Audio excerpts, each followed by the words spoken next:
منشیات کا استعمال اور نشے کی لت کا لگ جانا بھی پاکستان کا ایک بہت بڑا مسئلہ ہے، اور یہ ویل ڈاکیومنٹڈ، ویل ریکگنائزڈ ہے۔ جو سٹیک ہولڈرز ہیں، جو لوگ ڈرگ ڈیٹاکسیفیکیشن اور ریہیبلیٹیشن سے ریلیٹڈ کام کرتے ہیں، یا جو اینٹی نارکوٹکس ایکٹیویٹیز میں کام کرتے ہیں،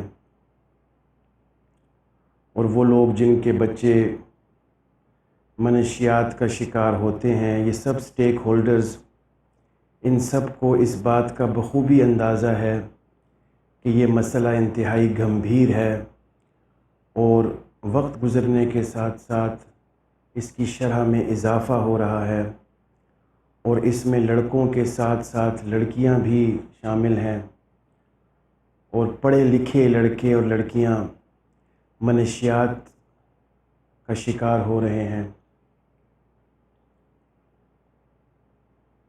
ٹرینڈز بدلتے جا رہے ہیں، تو جو ٹیپیکل نشہ کرنے والے پرانے وقتوں میں کسی پل کے نیچے بیٹھے ہوئے نظر آتے تھے، اب وہ ٹرینڈز بدل چکے ہیں۔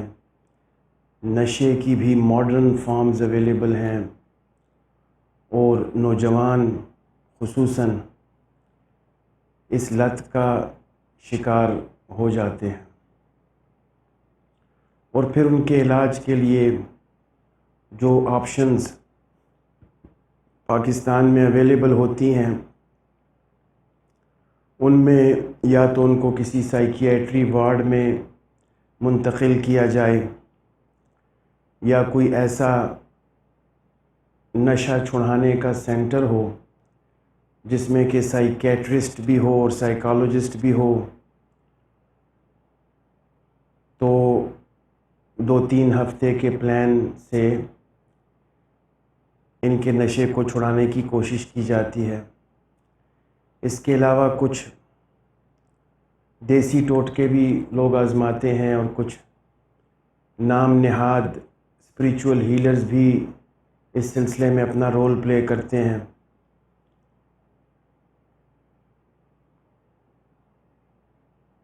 تو میرے جو مشاہدے میں بات اب تک آئی ہے وہ یہ ہے کہ ڈرگ ڈیٹاکسیفیکیشن اور ریہیبلیٹیشن کو اس کی ریئل ایسنس میں سچے جذبے کے ساتھ علاج معالجے کے سلسلے میں عمل میں نہیں لایا جاتا۔ اس میں دیکھیے 2 کمپوننٹس ہیں۔ ایک ہے ڈرگ ڈیٹاکسیفیکیشن، جو کہ میڈیسن کے ذریعے اور میڈیکل سائنس کے ذریعے اور سائیکیٹرسٹ کے ذریعے عمل میں آنی چاہیے اور آ سکتی ہے، لیکن روزمرہ مشاہدات یہی بتاتے ہیں کہ پراپر ڈیٹاکسیفیکیشن، یعنی باڈی سے نشے کے اثرات کو ڈیٹاکسیفائی کرنا بائیولوجیکلی، یہ صرف نام کی حد تک ہی زیادہ تر نشہ چھڑانے والے سینٹرز میں صرف نام کی حد تک یہ عمل ہوتا ہے۔ نام لکھ دیتے ہیں ڈیٹاکسیفیکیشن، لیکن اندر جانے پر اور مشاہدہ کرنے پر پتہ چلتا ہے کہ ڈیٹاکسیفیکیشن کا صرف نام ہی استعمال ہو رہا ہے، پراپر کوئی ڈیٹاکسیفیکیشن کا عمل در پردہ نہیں ہے۔ ساتھ میں دوسرا کمپوننٹ ہے ریہیبلیٹیشن کا۔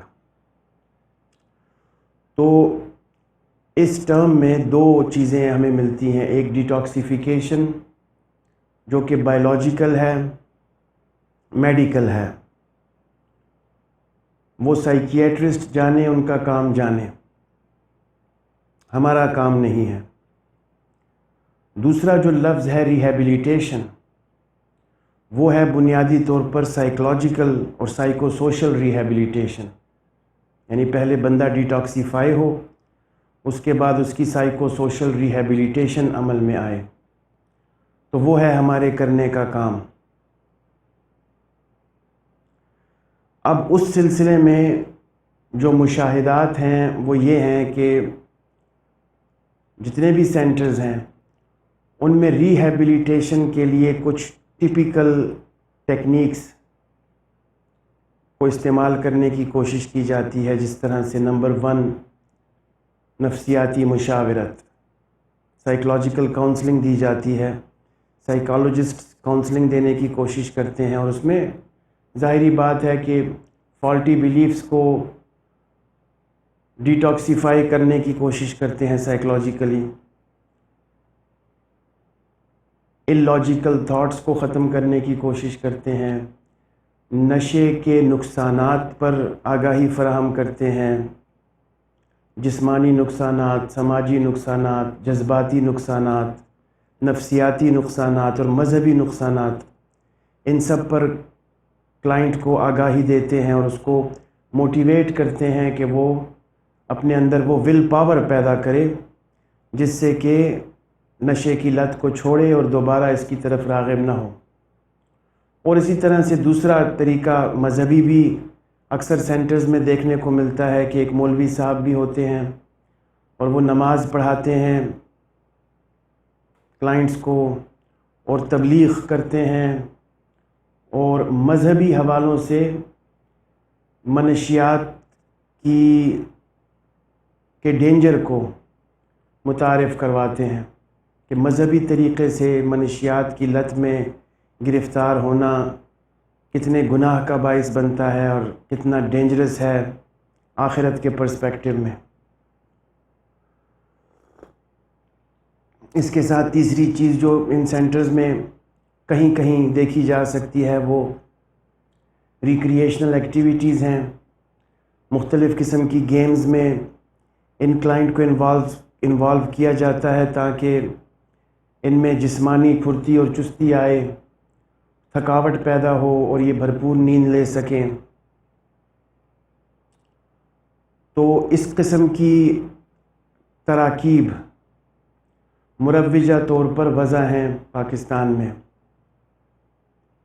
باہر ان کے علاوہ یعنی کہ اگر ہم یہ دیکھیں کہ پاکستانی نشہ چھڑانے کے سینٹرز میں اور باہر کے سینٹرز میں کیا بنیادی فرق ہے، تو جو بنیادی فرق مجھے نظر آتا ہے وہ یہ ہے کہ باہر کے جو سینٹرز ہیں وہ درست بائیولوجیکل ڈیٹاکسیفیکیشن پر فوکس کرتے ہیں، اور جب بات آتی ہے سائیکلوجیکل ریہیبلیٹیشن کی تو وہ زیادہ تر فوکس کرتے ہیں گروپ تھیراپی پہ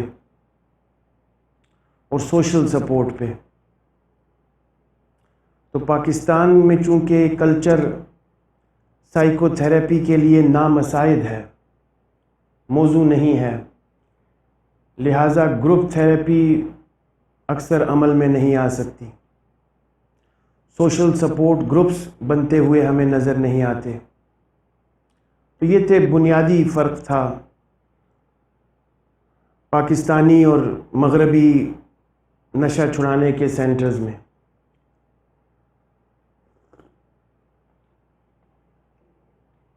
اب آج کی جو گفتگو ہے اس میں میرا مقصد یہ ہے کہ میں سکون کلینیکل ماڈل کا موقف واضح کروں کہ میرے نزدیک انسان نشے کی لت میں کیوں گرفتار ہوتا ہے اور اس کا علاج کیا ہے۔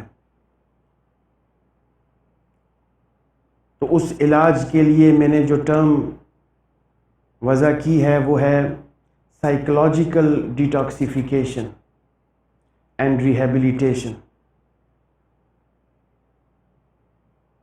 جو ڈرگ ڈیٹاکسیفیکیشن اور ریہیبلیٹیشن میں سائیکلوجیکل کمپوننٹ ہے اس پر میں آج روشنی ڈالوں گا اور اس کی وجوہات اور اس کی تراکیب بتانے کی کوشش کروں گا بہت آسان اور سمپلیفائی وے میں۔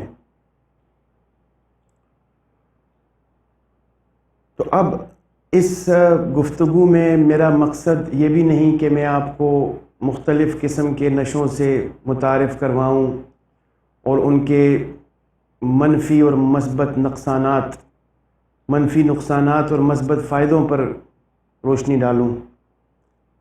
یہ آپ انٹرنیٹ سے سرچ کر سکتے ہیں اور اپنی معلومات میں اضافہ کر سکتے ہیں.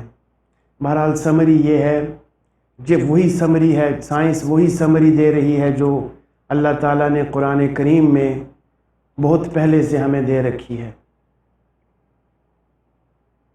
بالکل ایز اٹ از سائنس ہمیں وہی سمری اس کیس میں دے رہی ہے کہ اللہ تعالیٰ فرماتے ہیں، مفہوم یہ ہے آیت کا کہ شراب میں فائدے بھی ہیں لیکن اس کے گناہ زیادہ ہیں، اس کی خرابیاں زیادہ ہیں. اس چیز کا قرآن پاک میں ذکر ملتا ہے کہ اس میں کچھ فائدے بھی ہیں، کچھ وقتی فائدے اس کے ہو سکتے ہیں، لیکن اس کے جو تباہ کاریاں ہیں، جو خرابیاں ہیں، وہ زیادہ ہیں اور گناہ زیادہ ہے، لہٰذا اس سے بچا جائے. تو اب قرآن پاک میں جو آج کل کے لیٹسٹ نشے ہیں ان کا تذکرہ تو ان کے ناموں کے ساتھ نہیں مل سکے گا ہمیں، لیکن خمر کی اصطلاح کے تحت ہم ان سب نشوں کو اس میں انکلوڈ کرتے ہیں کہ وہی ساری چیزیں جو خمار طاری کرتی ہیں انسان پر، اس کے شعور پر زنگ لگاتی ہیں، اس کو اپنے ہوش و حواس سے بیگانہ کرتی ہیں، تو وہ ساری چیزیں نشے کے ذیل میں آتی ہیں. پھر اس میں بہت سی ٹیکنیکل ڈیبیٹس ہیں جن کی طرف میں ابھی جانا نہیں چاہتا کہ اسموکنگ کا کیا سٹیٹس ہے، اس میں کیا اسموکنگ کرنا ایک نشہ ہے، نسوار ڈالنا ایک نشہ ہے. تو اگر کلچر کو دیکھا جائے تو بہت سے علاقے پاکستان میں ایسے ہیں جہاں پر چرس پینا بھی ایک کلچر ہے، ہر تیسرا شخص چرس پیتا ہے. تو ان ڈیبیٹس میں ابھی فی الحال نہیں جانا چاہ رہا. صرف سمری آپ اپنے ذہن میں یہ رکھیے گا کہ نشے کی بہت سی اقسام ہوتی ہیں اور ہر نشے کے کچھ فائدے اور کچھ نقصانات بھی ہوتے ہیں، کچھ وقتی فائدے بھی ہوتے ہیں اس کے اور کچھ دیر پا نقصانات بھی ہوتے ہیں. لیکن بالآخر جو ڈرگز ہیں وہ ریکمینڈڈ نہیں ہیں ہر طرح سے، مذہبی طریقے پر بھی، سائنسی طریقے پر بھی، سوشل وے میں بھی، کلچرل وے میں بھی، کسی بھی طریقے سے کوئی ذی شعور شخص ریکمینڈ نہیں کر سکتا کسی بھی نشے کو کرنے کے لیے. تو آسان الفاظ میں نشہ کرنا ایک بری بات سمجھی جاتی ہے ہر طریقے سے. تو یہ تھیوریٹیکل اور ایکیڈیمک ڈیبیٹس میں ابھی نہیں جا رہا، میں صرف سکون کلینکل ماڈل کا موقف پیش کرتا ہوں آپ کے سامنے. تو اس میں ہم سٹیپ بائی سٹیپ چلتے ہیں. سب سے پہلے آپ یہ دیکھیے کہ مزے کا حصول ایک بنیادی فطری امر ہے. فرائیڈ نے اس کو پلیجر پرنسپل کہا ہے اور میں اس کو انر سیلف کی ڈومینیشن کہتا ہوں کہ اگر انر سیلف ڈومیننٹ ہوتی ہے تو اچھا، اب یہ بھی بہت دلچسپ موضوع زیر بحث آ گیا کہ جتنے بھی لوگ نشہ کرتے ہیں ان کی موسٹلی انر سیلف ڈومیننٹ ہوتی ہے، سوشل سیلف ڈومیننٹ نہیں ہوتی، رسم و رواج کی پرواہ نہیں کرتے، قاعدے قانون کی پرواہ نہیں کرتے، اپنے جذبات کے بہاؤ میں بہتے ہیں. تو پہلا پوائنٹ یہ ہے کہ مزے کا حصول، seeking pleasure and avoiding pain is a basic human psychology. بنیادی انسانی فطرت، بلکہ جبلت کہہ لیجئے اس کو، یہ تو پیدا ہونے سے پہلے کی انسٹنکٹ ہے انسان میں کہ وہ مزے کا حصول چاہتا ہے اور تکلیف سے خود کو محفوظ رکھنا چاہتا ہے. تو ایک تو یہ ایزمپشن ہے نشے کی وجوہات کے سلسلے میں، اور دوسری ایزمپشن یہ ہے کہ ہر انسان یہ چاہتا ہے کہ اس کی سیلف اسٹیم ہائی ہو، وہ ویلیویبل ہو، اس کو معاشرے میں وہ مقام ملے جو وہ ڈیزرو کرتا ہے، یا اگر نہیں بھی کرتا تو بھی لوگ اس کی تعریف کریں، اس کو اپریزل دیں. تو سوشل اپریزل کے نہ ہونے کی وجہ سے سیلف اسٹیم لو ہوتی ہے، اور لو سیلف اسٹیم نشے کی لت میں گرفتار ہونے کا سبب بنتی ہے. تو مجھ سے اگر کوئی پوچھے کہ سکون کلینیکل ماڈل کیا سمجھتا ہے کہ انسان نشے کی لت میں کیوں گرفتار ہوتا ہے، تو میں اس کو دو وجوہات سیدھی اسٹریٹ فارورڈ وے میں پریزنٹ کر سکتا ہوں. کہ پہلی وجہ تو یہ ہے کہ انسان مزے کی تلاش چاہتا ہے، اور دوسری وجہ یہ ہے کہ سیلف اسٹیم کو ہائی رکھنے کے لیے نشے کی لت میں گرفتار ہوتا ہے. اپنی سیلف اسٹیم کو لو ہوتے ہوئے نہیں دیکھ سکتا، سیلف اسٹیم کو ہائی کرنے کے لیے نشہ سٹارٹ کرتا ہے.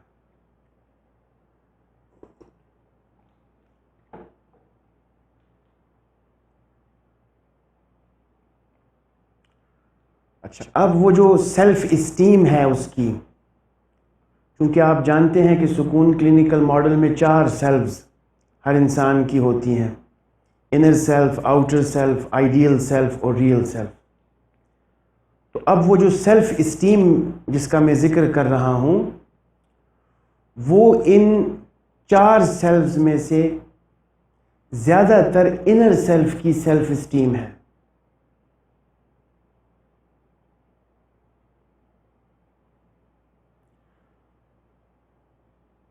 یعنی کہ آسان الفاظ میں اگر بتاؤں کہ جس انسان کی جذباتی تسکین نہ ہونے کی وجہ سے وہ انسان اپنے آپ کو لیس ویلیوڈ اور ڈی ویلیوڈ اور نگلیکٹڈ اور ریجیکٹڈ فیل کرتا ہے، وہ نشے کو اختیار کرتا ہے.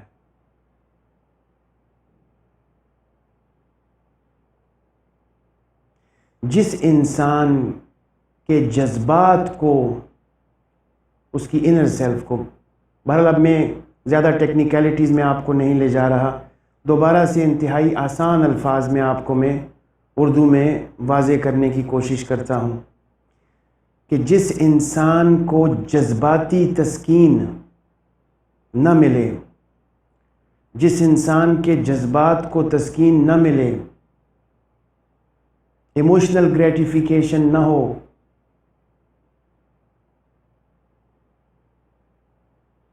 تو اس کی سیلف اسٹیم لو ہو جاتی ہے، اور اس کے لیے جو آپشن وہ اڈاپٹ کرتا ہے وہ نشہ ہے. یعنی کہ اس میں 3 چیزیں آ گئیں. ایک جو اس کا پریلیمنری کاز تھا، بنیادی کاز، وہ تھا ایموشنل نان گریٹیفیکیشن. یہ تھا بنیادی کاز. درمیان میں ایک ماڈریٹر آ گیا، لو سیلف اسٹیم، اور اس کا جو افیکٹ نکلا، اینڈ ریزلٹ، وہ ڈرگ ایڈکشن ہے. جذباتی تسکین نہیں تھی، اس نے ہوا دی لو سیلف اسٹیم کو، اور پھر لو سیلف اسٹیم نے مجبور کیا نشے کی طرف. تو یہ ایک چھوٹا سا ماڈل ہے جو کہ میں پروپوز کرتا ہوں. اور آپ یہ بھی ذہن میں رکھیے گا کہ جتنے بھی ماڈلز یا فلسفیز نفسیات میں پروپوز کی جاتی ہیں وہ ایک جنرلائزڈ وے میں پروپوز کی جاتی ہیں. ایگزیمشنز پاسبل ہوتی ہیں. یعنی کہ میں اگر ٹیکنیکل لینگویج میں آپ کو بتاؤں تو میرا جو یہ ماڈل ہے یہ 68% ڈرگ ایڈکٹس کے لیے ریکمینڈڈ ہے کہ وہ ایسے ہی نشے کی لت میں گرفتار ہوئے ہیں. تو 32% جو مائنورٹی ہے وہ ویری بھی کر سکتی ہے اس سے، کچھ اور فیکٹرز بھی انوالو ہو سکتے ہیں. میں جنرلائزڈ وے میں میجورٹی کی بات کر رہا ہوں.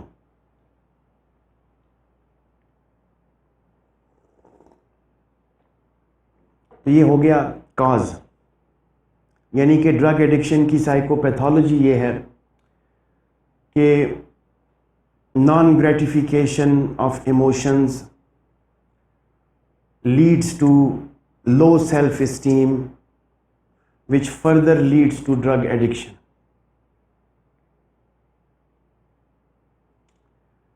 اچھا، اب اس کا علاج کیا پروپوز کیا جا سکتا ہے؟ تو اس چیز کو ذہن میں رکھتے ہوئے کہ جذبات کی تسکین اپروپریٹلی نہیں ہوئی، یعنی میسلو کی ہیرارکی آف نیڈز میں سٹیپ 2 جو ہے سائیکولوجیکل اور افیکشنل نیڈز کا گریٹیفائی نہ ہونا، تو یہ جو کلائنٹ ہے ڈرگ ڈیٹاکسیفیکیشن کا، اس کو وہاں پہ مسئلہ ہوا ہے. اور سکون کلینکل ماڈل میں اس کو انر سیلف سے ریلیٹڈ ایموشنل ایشوز کا سامنا کرنا پڑا ہے. ایشوز ایموشنل ہیں. میں ایک چھوٹی سی مثال بھی دے دیتا ہوں آپ کو تاکہ آپ کے ذہن میں یہ بات کلیئر ہو جائے. دیکھیں، ایک ڈرگ ایڈکٹ ہے، آپ کا کلائنٹ ہے، وہ آپ کے پاس آتا ہے اور آپ جب اس سے ریہیبلیٹیشن کے دوران معلومات حاصل کرتے ہیں تو آپ کو پتہ چلتا ہے کہ یہ جو شخص ہے یہ MBA ہے، گولڈ میڈل ہے، اور اس کو چونکہ نوکری نہیں مل سکی، 2-3 سال تک دھکے کھاتا رہا ہے، لہٰذا یہ بہت زیادہ ڈسٹرب ہو گیا ہے، اور اس نے اپنی بہنوں کی شادیاں بھی کرنی ہیں، اور اس کا گھر بھی کرائے کا ہے، اور پھر اس کے اوپر سونے پر سہاگا یہ ہوا کہ اس کی کمپنی کچھ ایسے لوگوں کے ساتھ ہوئی جو ڈرگ یوز کرتے تھے، اور انہوں نے اس کو یہ انکلینیشن دی کہ بھئی آپ بھی استعمال فرمائیے اپنے مسائل سے چھٹکارا حاصل کرنے کے لیے. تو یہ اوورٹ سٹوری ہے، یہ کیس ہسٹری شیٹ بھرنے کے لیے بہت زبردست سٹوری ہے. اس کو رکھیے ادھر ہی، ڈیموگرافکس میں اس کو ڈال کر رکھیے. لیکن در پردہ ہوا کیا ہے وہ اب سنیے مجھ سے. در پردہ یہ ہوا ہے کہ جب وہ گولڈ میڈل اس نے لیا تھا، اس دن کو امیجن کریں جس دن اس نے گولڈ میڈل لیا تھا، اس کی سیلف اسٹیم کتنی ہائی تھی، کیا کیا ایکسپیکٹیشنز تھیں اس کی لائف کے ساتھ کہ اب تو مجھے بہت زبردست نوکری ملے گی اور لوگ میری جے کار کریں گے، تعریفیں کریں گے، میری تعریفوں میں زمین آسمان کے قلابے ملائیں گے کیونکہ میں تو ڈیزرو کرتا ہوں، اب مجھے بہت اچھا رشتہ ملے گا، میں نے گولڈ میڈل لے لیا ہے. تو کتنی امیدیں اور کتنی خواہشات آپ امیجن کر سکتے ہیں. تو پھر اس کے بعد دوبارہ امیجن کیجئے کہ یہ اپنی CV لے کر جا رہا ہے مختلف دفاتر میں، اور اس کو کہاں کہاں پہ جذباتی ہچکولے کھانے کا موقع مل رہا ہے، کہاں کہاں پہ اس کو سینس آف فیلیور مل رہا ہے، ایموشنل بریک اپ ہو رہا ہے اس کا، بار بار جذبات مجروح ہو رہے ہیں. اصل چیز جو ہو رہی ہے وہ جذبات کا مجروح ہونا ہے. یہ تو بادی النظر میں فیکٹرز ہیں نا، نوکری کا نہ ملنا اور مالی حالات کا نامساعد ہونا اور پیئر ایسوسیشن ہونا، ایسی لوگوں کی کمپنی میں آ جانا جو کہ یہ سب بادی النظر کی اوورٹ چیزیں ہیں، سرفیس کی چیزیں ہیں. جو کیس ہسٹری شیٹ لکھنے کے لیے آپ لوگ استعمال فرماتے ہیں، لیکن در پردہ جو اصل محرکات ہیں وہ جذباتی ہیں. جذبات کی تسکین نہیں ہو پائی، جذبات مجروح ہوئے، دل ٹوٹا بار بار، دل میں کسک پیدا ہوئی، دل میں سے ہوک پتہ نہیں کتنی دفعہ ہوک اٹھی اس بیچارے کی. یہ سب چیزیں جذباتی ہیں. تو ذرا سا بھی کسی بھی کلائنٹ کو اگر آپ ڈیپلی ایموشنل پرسپیکٹو میں انویسٹیگیٹ کرنے کی کوشش کریں گے تو اظہر من الشمس ہوگا، بالکل واضح ہوگا کہ اصل محرکات جذباتی ہیں.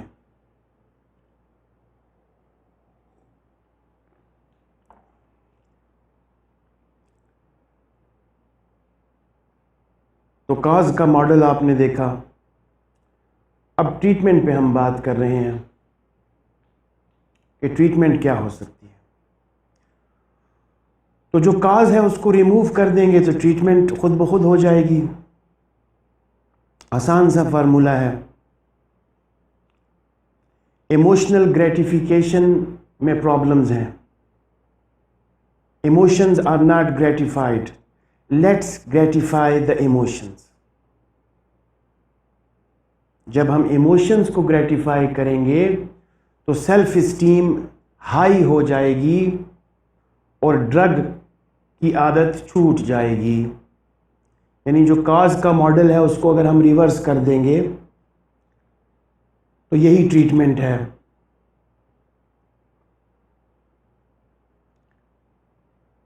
کلائنٹ کو جذباتی تسکین پہنچائی جائے جس سے کہ اس کی سیلف اسٹیم ریسٹور ہو اور ہائی ہو، اور اس میں ایک ول پاور پیدا ہو کہ یس اب نشہ میرے کسی کام کا نہیں، اب مجھے اس کی ضرورت نہیں ہے. تو اب یہ چیزیں جذبات بہت زیادہ ہیں، کوئی ایک جذبہ تو نہیں ہے. جس طرح اس مثال میں جو میں نے MBA گولڈ میڈلسٹ کی مثال آپ کو دی، اس میں کتنے کتنے جذبات مجروح ہوئے.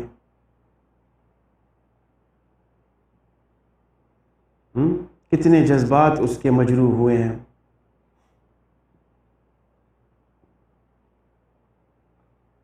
اس کو شاک لگا ہے، اس کو انسلٹ فیل ہوا ہے، اس کو ڈیگریڈیشن فیل ہوئی ہے، اس کو اپنا آپ ناکارہ اور یوزلیس لگا ہے. وہ احساس محرومی کا شکار ہوا ہے، احساس کمتری کا شکار ہوا ہے، سسٹم پر سے اس کا اعتبار اٹھ گیا ہے. والدین کو ہو سکتا ہے کوس رہا ہو کہ میرے ابا جان نے میرے لیے کوئی جائیدادیں نہیں چھوڑی، وغیرہ وغیرہ. بہت سے حوالوں سے بہت سے جذبات مجروح ہو سکتے ہیں. اب ہم سارے کے سارے جذبات پر اس دوران کام نہیں کر سکتے سائیکولوجیکل ڈیٹاکسیفیکیشن اور ریہیبلیٹیشن کے عمل میں. اس کے لیے پھر ایک اور سکون کی ٹیکنیک ہے، سکون ایموشنل ہیلنگ. اگر سارے جذبات کو ون بائی ون گریٹیفائی کرنا ہے آرٹیفیشل مینز میں تو سکون ایموشنل ہیلنگ ایک اچھی ٹیکنیک ہے. لیکن یہاں پر میں جو ڈرگ ایڈکٹس کے لیے جو پلان آف ایکشن پروپوز کر رہا ہوں اس میں صرف ایک جذبے کو ایڈریس کر رہا ہوں، جو ایک جذبہ جس کو ایڈریس کرنے سے پاکستانی پرسپیکٹو میں ہمارا کام ہو جائے گا اور ہمیں اپنے مطلوبہ نتائج مل سکتے ہیں، اور وہ جذبہ ہے لو، محبت. تو اگر محبت کے جذبے کو گریٹیفائی کر دیا جائے تو باقی جذبات اگر گریٹیفائی نہ بھی ہو سکیں تو محبت میں بذات خود اتنی صلاحیت ہے اور اتنی طاقت ہے کہ وہ انسان کی سیلف اسٹیم کو انتہائی زبردست طریقے سے ہائی کر دیتی ہے۔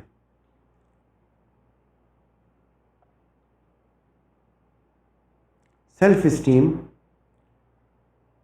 محبت کی تسکین سے بہت آسانی سے، بہت جلدی اور بہت انٹینسیفائیڈ وے میں ایک دم گراف سیلف اسٹیم کا بہت اوپر جا سکتا ہے اگر محبت کے تھرو تسکین ملے جذباتی۔ تو اس سلسلے میں ہمارے پاس دو طرح کے کلائنٹس ہو سکتے ہیں، ایک شادی شدہ اور ایک غیر شادی شدہ۔ تو یہ ٹیکنیک شادی شدہ لوگوں کے لیے زیادہ مؤثر ہے، اور جو غیر شادی شدہ ہیں ان سے ہم یہ عرض کریں گے کہ آپ پہلی فرصت میں شادی کرنے کی کوشش کیجئے۔ یہ تو میں پہلے بھی بتاتا رہتا ہوں، جیسے ایک ایگزامپل دی تھی آپ کو شاید، کہ ایک کلائنٹ آپ کے پاس آتا ہے اور اس کی سکن جلی ہوئی ہے، تو اس کو آپ یہ کہتے ہیں کہ پہلے اپنی جو جلی ہوئی سکن ہے، جو درد کر رہی ہے، تکلیف میں ہے، پہلے اس کا علاج کروائیں، پھر سائیکو تھیراپی کے لیے آئیں۔ تو پہلے تو شادی کیجئے، اس کے بعد نشہ چھوڑنے کی طرف آئیں۔ شادی کرنا یعنی کہ محبت کی تسکین کرنا پری ریکویزٹ ہے نشہ چھوڑنے کے لیے، میرے پوائنٹ آف ویو میں، پاکستانی پرسپیکٹو میں۔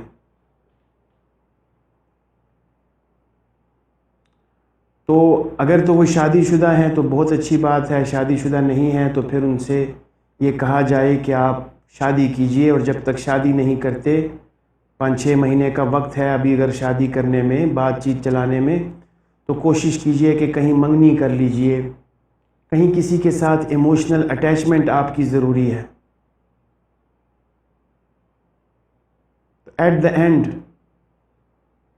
ان کو شادی کر لینی چاہیے۔ شادی نہ کرنا، اب یہ میرا موضوع آج کا نہیں ہے، یعنی کہ بہت سے نفسیاتی مسائل کی جڑ ہے شادی کا وقت پر نہ ہونا پاکستانی پرسپیکٹو میں۔ آپ بہت بخوبی اندازہ لگا سکتے ہیں کہ امریکہ میں، یو کے میں اور باقی یورپین اور مغربی کنٹریز میں ٹین ایجرز ایکسپوز ہوتے ہیں لو کے ساتھ، افیکشن کے ساتھ، سیکشول ایکٹیویٹیز کے ساتھ، انتہائی اسٹریٹ فارورڈلی ایکسپوز ہوتے ہیں، ایکسپیرینس کرتے ہیں، اور ہمارے نوجوان ان بنیادی تمناؤں کو، بنیادی آرزوؤں کو دل میں دبائے بیٹھے رہتے ہیں جب تک کہ نوکری نہ ملے، اور جب تک کہ تعلیم ختم نہ ہو، اور جب تک کہ جہیز پورا نہ ہو جائے، وغیرہ وغیرہ۔ دل میں طوفان چھپائے بیٹھا ہوں، یہ نہ سمجھو کہ مجھ کو پیار نہیں۔ یہ بہت سی قباحتوں کی وجہ بنتی ہے، اور اس پر میرے کچھ مضامین بھی ہیں، شادی ایک نفسیاتی بندھن اور بریک اپ وغیرہ، ان کا مطالعہ کیا جا سکتا ہے۔ بہرحال لگے ہاتھوں میں پھر دوبارہ بھی یہ سینسٹائز کرنے کی کوشش کروں گا کہ شادی کے لیے بنیادی جو عمر ہے وہ 18 سے 22 سال کا درمیانی عرصہ ہے۔ اس عرصے میں اگر انسان کی شادی ہو جائے تو اس کی زندگی سنور سکتی ہے، نفسیاتی مسائل سے بچ سکتا ہے، ایمان کو پورا کر سکتا ہے، اچھی تعلیم حاصل کر سکتا ہے۔ اگر یونیورسٹی میں سارے اسٹوڈنٹس شادی شدہ ہوں گے تو ان کی تعلیمی کارکردگی بہت بہتر ہو جائے گی، بالکل ویسا ہی جیسا کہ اگر سارے اسٹوڈنٹس بھوکے اسکول آئیں گے، یونیورسٹی آئیں گے، تو کیا تعلیمی کارکردگی دکھائیں گے؟ ان کو تو بھوک لگی ہوئی ہے۔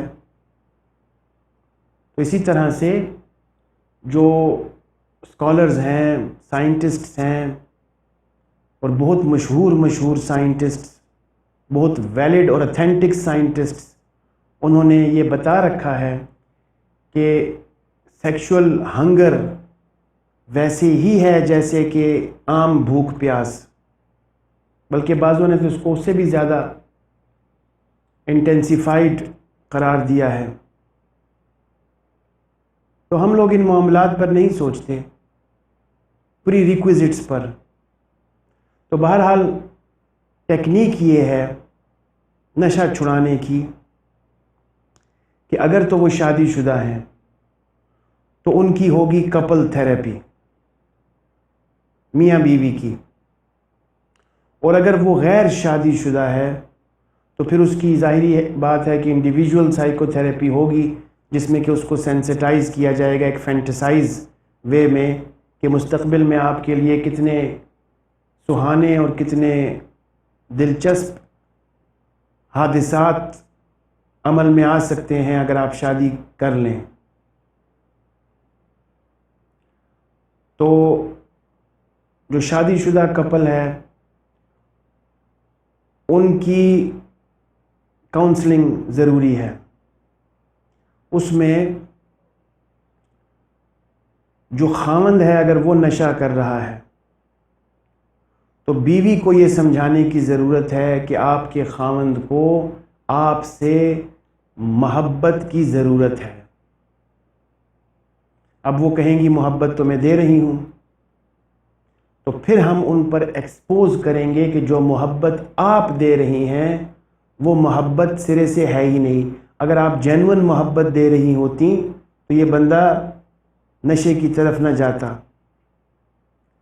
تو آپ جو محبت دے رہی ہیں ان کو، وہ ایک سماجی ڈرامہ ہے، وہ محبت نہیں ہے۔ اگر محبت جینون ہوتی اور assertive ہوتی، سب سے بڑھ کر جو اس میں پوائنٹ ہے وہ یہ ہے کہ assertive love has to be given to the client. Love with all its emotional expressions. تو اس محترمہ سے پوچھیں کہ دن میں کتنی دفعہ I love you آپ نے اس کو کہا، کتنی دفعہ کہتی ہیں؟ بالکل بھی نہیں کہتی۔ اگر ایک دفعہ کہیں تو تھوڑی سی سیروٹونین اس کی اپ ہوگی، سیلف اسٹیم ہائی ہوگی، سوشل اپریزل ملے گا، جذباتی تسکین ملے گی۔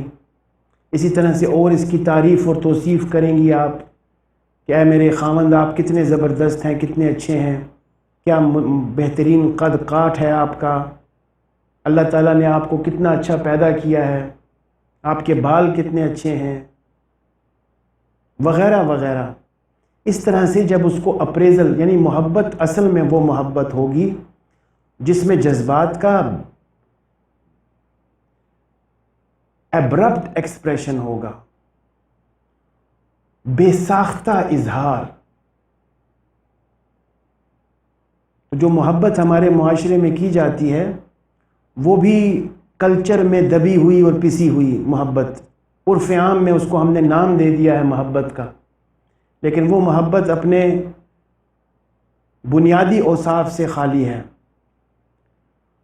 تو بے ساختہ، ایبرپٹ، جذباتی اظہار، emotional expressivity, emotional expression, emotional assertiveness، یہ پوائنٹ مسنگ ہے، جس کی وجہ سے نشے میں گرفتار ہوا ہے وہ شخص۔ اگر شادی نہیں ہوئی تو یہی پوائنٹ والدین کی طرف سے مسنگ ہے۔ والدین نے جو محبت دی ہے اس میں ایبرپٹ ایکسپریشن آف ایموشنز عمل میں نہیں آیا، بہن بھائیوں کی طرف سے یہ محبت نہیں ملی، یہ جذباتی تسکین نہیں ملی،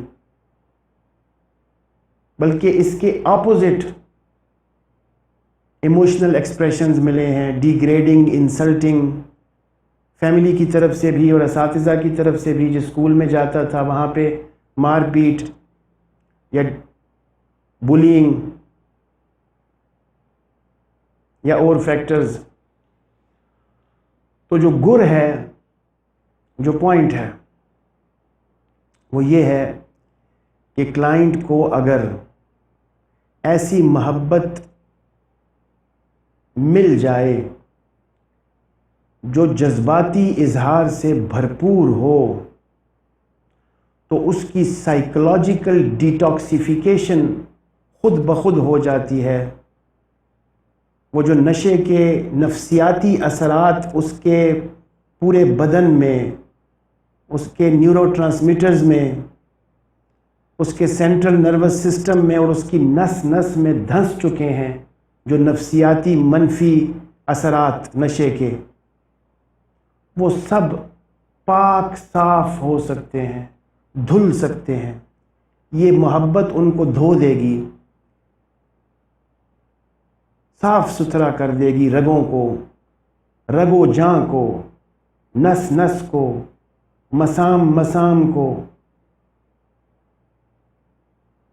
لیکن شرط یہ ہے کہ محبت جذباتی اظہار سے بھرپور ہو، اور جذباتی اظہار ایبرپٹ ہو اور فریکوینٹ ہو.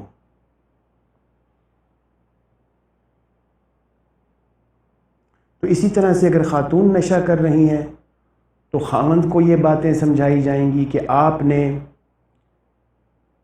ایموشنل ایکسپریشنز دکھانے ہیں اور سوشل اپریزل دینا ہے، جذبات کی تسکین پہنچانی ہے، تاکہ محترمہ نشے کی حالت سے باہر نکل آئیں. تو پوائنٹ آپ نے پکڑا، بیچ میں کیا پوائنٹ ہے؟ اسی ماڈل کو ریورس کر رہے ہیں کہ جذباتی تسکین جب ملے گی تو نشہ کرنے کے جو بنیادی محرکات تھے وہ ختم ہو جائیں گے.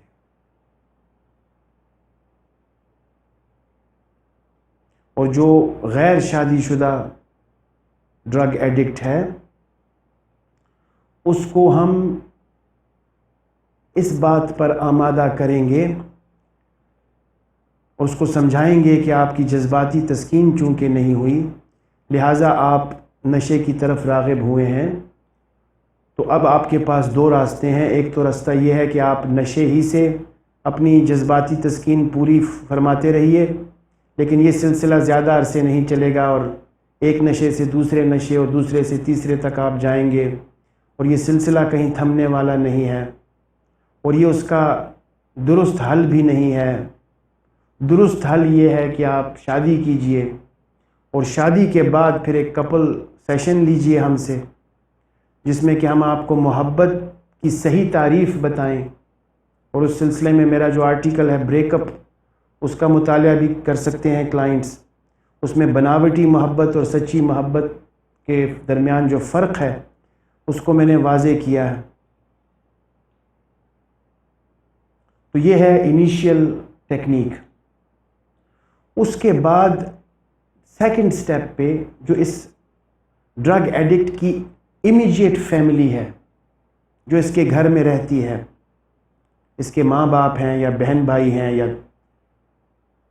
دیورانیاں ہیں یا جیٹھانیاں ہیں، ان سب کے ساتھ ایک ایسا سیشن ضروری ہے کہ ان کو یہ بتایا جائے کہ یہ جو بندہ ہے جس سے ہم نشہ چھڑا رہے ہیں اور جس کو سائیکلوجیکلی ڈیٹاکسیفائی کر رہے ہیں، تو آپ نے اس کے ساتھ اب کیسا بیہیو کرنا ہے.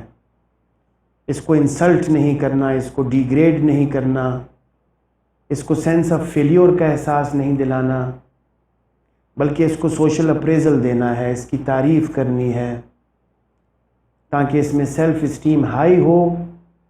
اور یہ ایک ایسی ول پاور انٹرنلی، باطنی طور پر اس کے اندر پیدا ہو کہ یہ آپ کے کہے بغیر نشہ چھوڑ دیں. اور میں یہ بات اب کچھ باتیں جو ہیں وہ تھیوریٹیکلی اتنے اچھے طریقے سے نہیں سمجھائی جا سکتی جتنی پریکٹیکلی ان کی سمجھ آتی ہے. تو یہ میں دعوے سے کہہ سکتا ہوں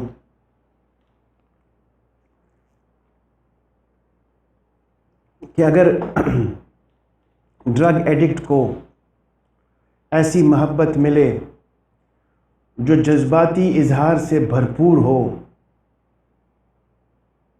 تو وہ راتوں رات معجزہ دکھائے گی. وہ چمتکار ہے.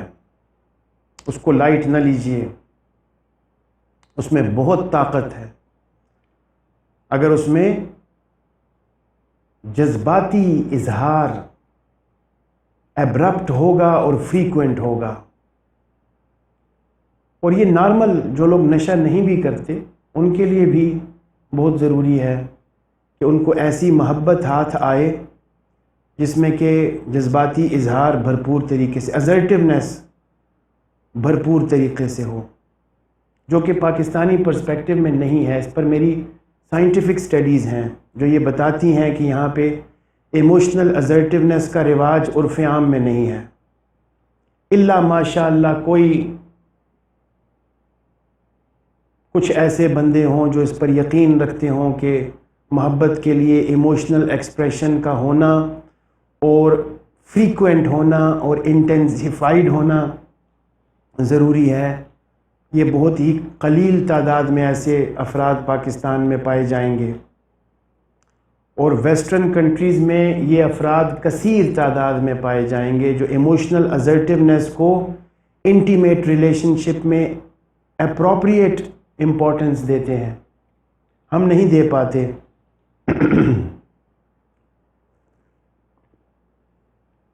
اس کے پیچھے بہت سے فیکٹرز ہیں، سوشل فیکٹرز ہیں۔ جوائنٹ فیملی سسٹم ایک بہت بڑا فیکٹر ہے، آمدن کا اخراجات سے کم ہونا ایک بہت بڑا فیکٹر ہے، خود ساختہ اخلاقی روایات، خود ساختہ جن کی مذہب میں کوئی اصل نہیں ملتی، وہ بہت بڑا فیکٹر ہے۔